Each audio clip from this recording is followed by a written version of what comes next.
going on, everybody? Welcome to another brand new installment of Renegades Reviews, exclusively here as always on the Casa D18 Studios channel.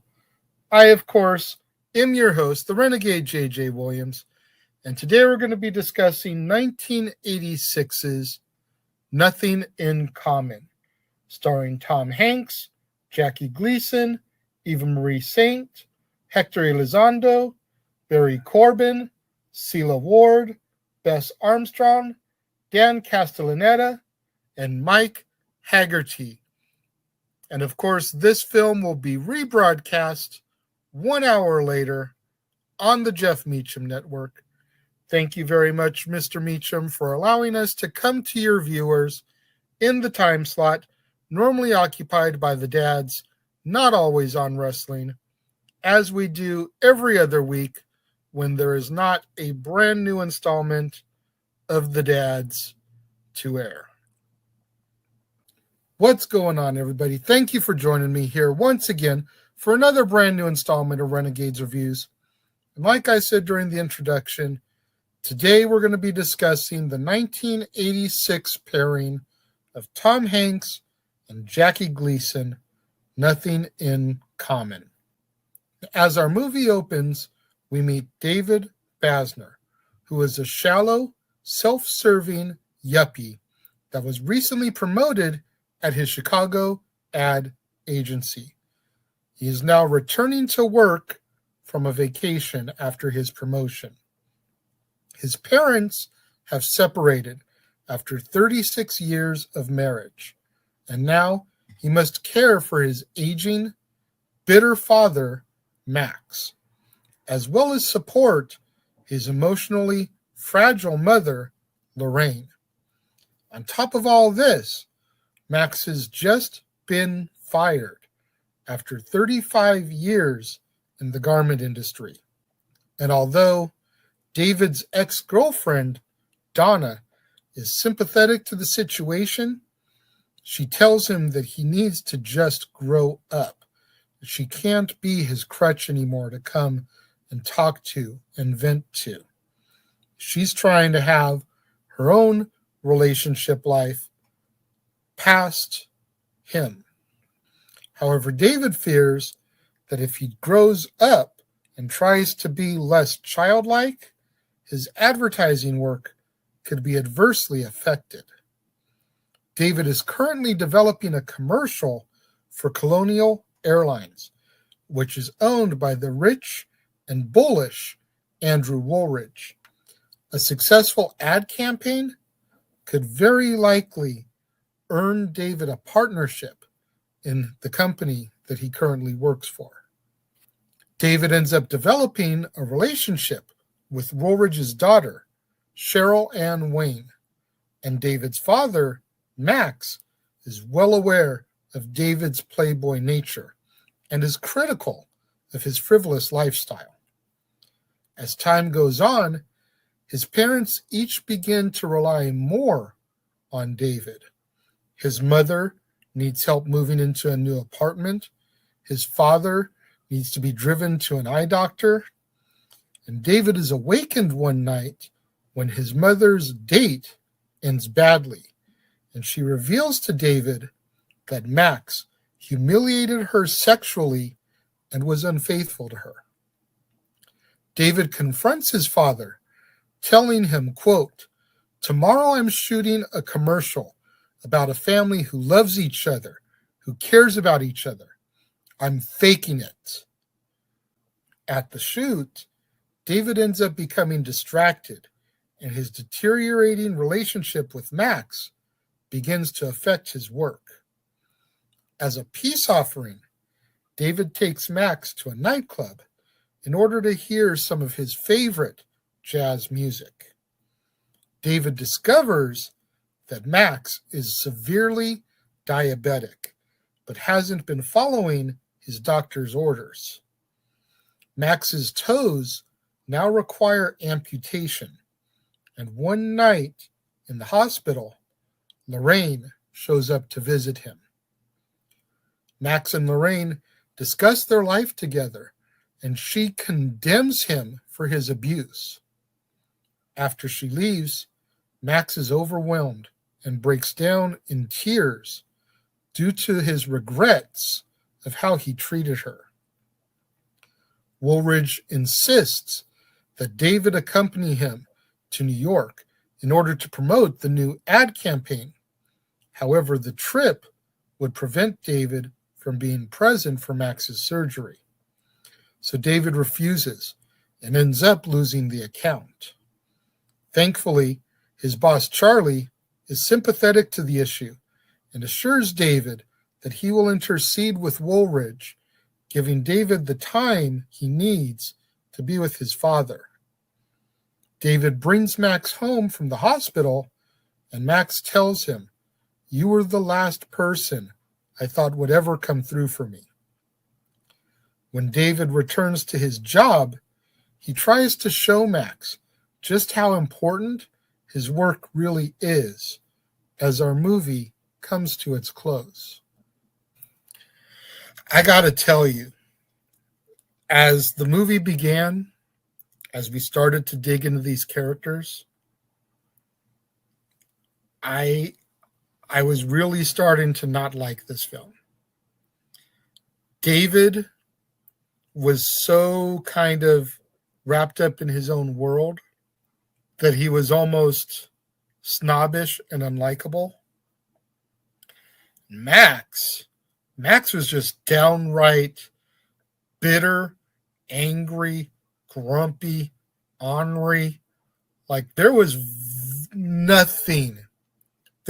absolutely nothing likable about Max for a good 2/3 of this film, until that moment in the hospital where he breaks down. Like, you don't even begin to feel for him when you see that he's diabetic, when you see his foot at the jazz club, and you can tell that something is wrong with him. You don't really even feel for him then, because it's like, well, you kind of got what you deserved. But when Lorraine visits him in the hospital and he breaks down afterwards, that's the beginning of Max's redemption. And you slowly begin to feel sorry for him and everything that he's been through. And David, bless him, has been trying so hard throughout the majority of this film to make it work with Max. But Max isn't giving an inch. So you end up sympathizing with David very early on, even though he starts the film wrapped up in his own world and kind of unlikable. You sympathize with him early on as he tries to do the right thing by his father, only to be met with, a brick wall, essentially, throughout the majority of the film. But again, that moment in the hospital where he breaks down, you see Max's walls come crumbling down. And it's a great moment.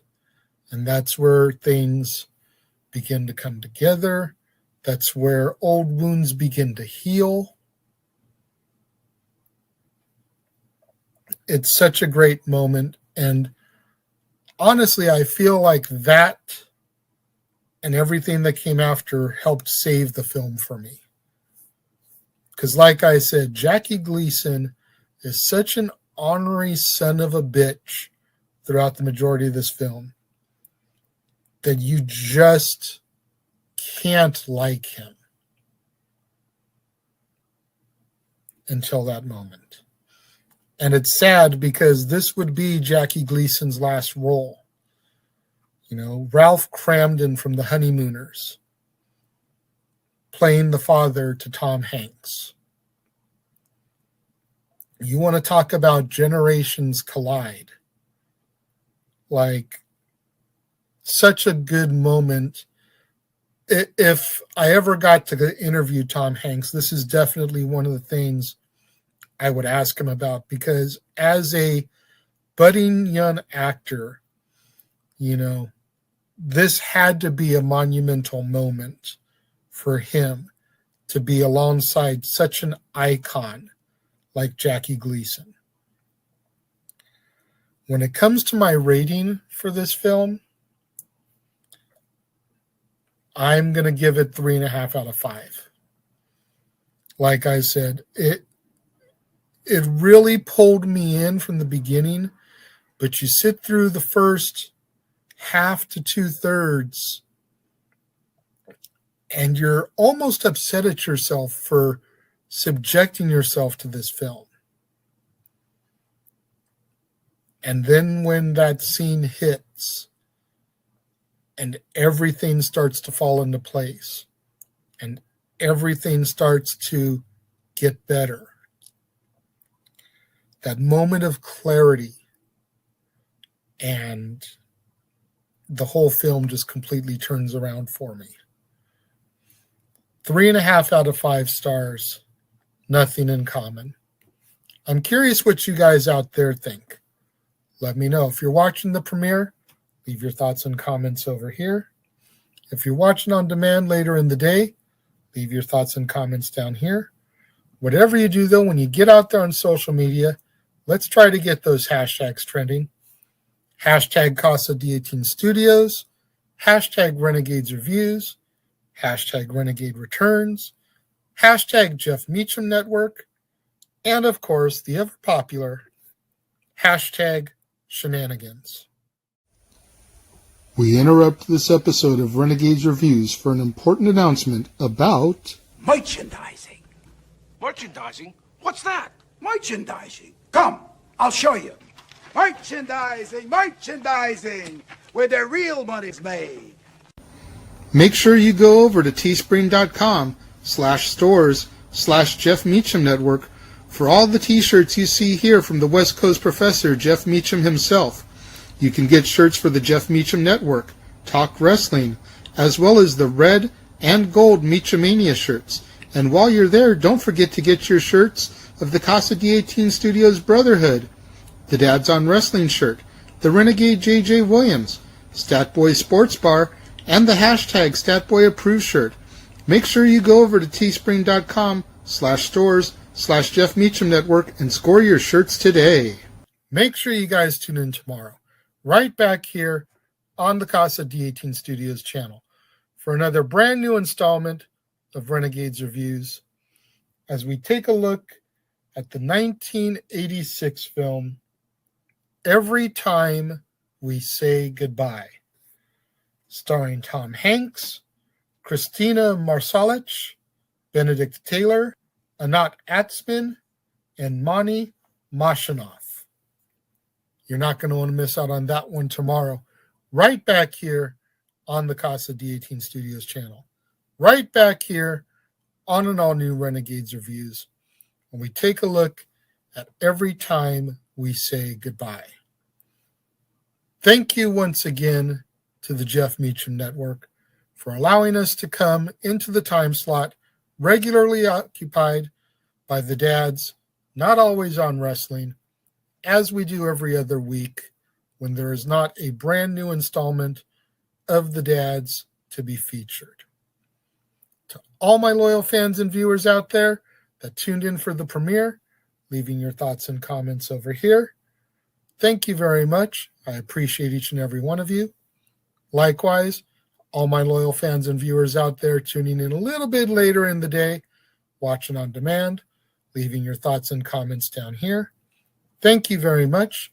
I greatly appreciate each and every one of you. I appreciate all my loyal fans and viewers out there. Go back into the archives, digging up those old episodes, watching them in an effort to help boost up my viewership hours so I can eventually get monetized, make some money on this endeavor.